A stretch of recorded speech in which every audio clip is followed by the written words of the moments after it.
Welcome. Joe Volpe, publisher of Corriere Canadese, North America's only Italian-language daily newspaper, here, as usual, on behalf of Go Live TV and Corcan Media Group with the comment of the day. There can't be any other comment of the day except for that which relates to yesterday's elections in Brazil. Now, maybe, we should be talking about Bolsonaro the Conqueror. Because maybe the populism of the left has seen its best before date. That's the reading that one gets from Jair Bolsonaro's first statements after his stunning, but not unexpected, victory in Sunday's runoff election for the Brazilian presidency. Bolsonaro received just under 56% of the popular vote. Mainstream media and press have been treating his candidacy as an expression of, and I quote, right-wing populism, end of quote. In other words, a simplistic, xenophobic, law and order type, militaristic, and intolerant of diversity. As expected, such analysis absolved the previous incumbents in power of any responsibility. The gloom and doom, however, was brought on by the incompetency, the corruption, and the moral decadence of those in power before yesterday. It was Presidents Lula and his replacement Rousseff who ended up in jail or in being indicted. If anything, one should wonder how or why the left received the share of the popular vote that they did.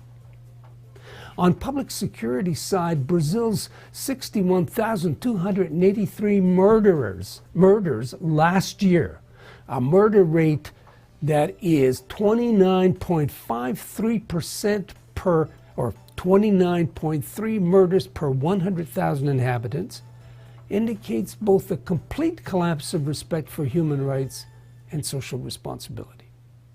The comparative rates for Canada, 1.4, in Italy, 0.6, illustrate how difficult life in Brazil can be.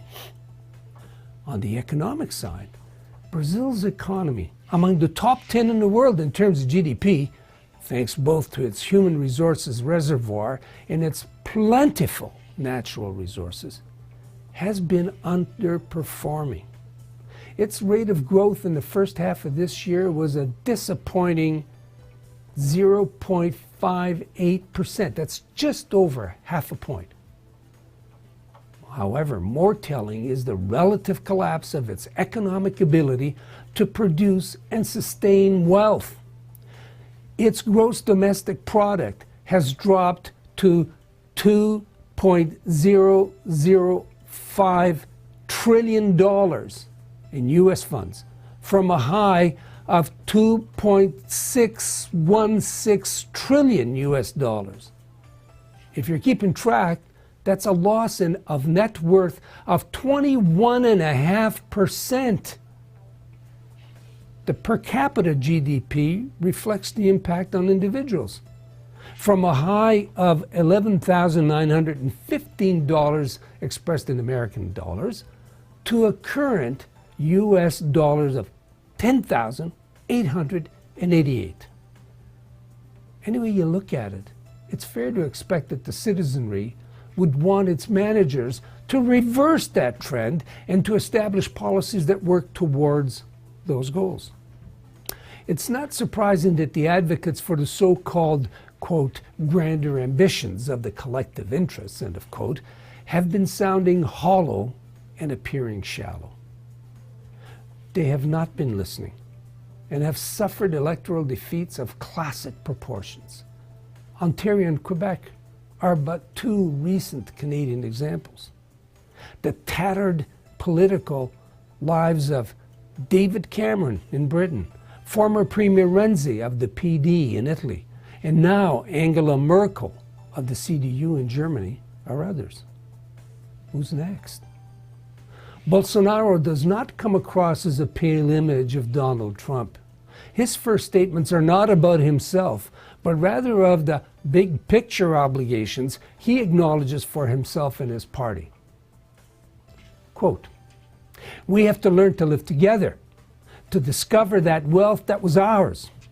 God has graced me with the ability to interpret the will of our fellow citizens," he wrote in his Facebook page, and continues, "The country demanded change. It could no longer bear the burden of a leftist populism, quasi-communistic extremism. We need to return to respect our God-fearing traditions and return Brazil to its rightful place amongst the leaders of the world." What's wrong with that message? He promised transparency and commitment to a plan that includes all Brazilians, their ambitions and their needs. Quote, he says, "We'll place everything on the table for everyone to examine, in the interest of country and in the interest of common good." End of quote. The campaign's over. In other words, get on with the task at hand. It won't be easy, but clearly Brazilians have faith in him and in his plan. Good luck to him. Please stay tuned for commentary in Portuguese with the editor of our Portuguese section of both Go Live TV, Corriere Media Group, and Corriere Canadese. And follow us on Corriere.ca, Corriere.com, and all social media. Joe Volpe, Corriere Canadese, signing off.